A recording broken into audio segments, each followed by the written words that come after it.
এরপরে প্রশ্ন দেখতে পাচ্ছি শিলু, আপনি জানতে চেয়েছেন মহিলাদের হায়েজের সময় কি কোরআন তেলাওয়াত করতে পারবে?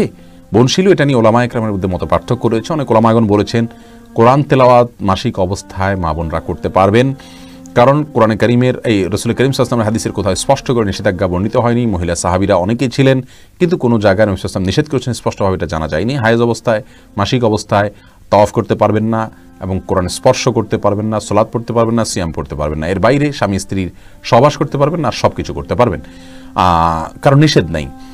আবার এর বিপরীতে কোনো কোনো আসার দ্বারা নিষেধাজ্ঞার প্রমাণ করে থাকেন অনেক ওলামা একরাম, তারা বলেন যে পড়া যাবে না। এই মতটা বরং জমহুরের মত, অর্থাৎ পড়া যাবে না। তো এই জন্য না পড়ে আপনি যদি তেলাওয়াত শুনেন সেটা হবে সবচেয়ে নিরাপদ।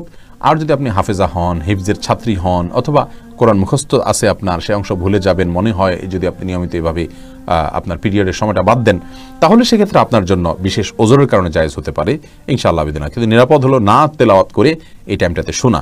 যদিও দলিলের দিক থেকে বেশি শক্তিশালী মনে হয় প্রথম মতটাকে, কিন্তু নিরাপদ হলো দ্বিতীয় মতটা, বিধায় না তেলাওয়াত করে শোনাটাই উচিত এবং বেশি উত্তম।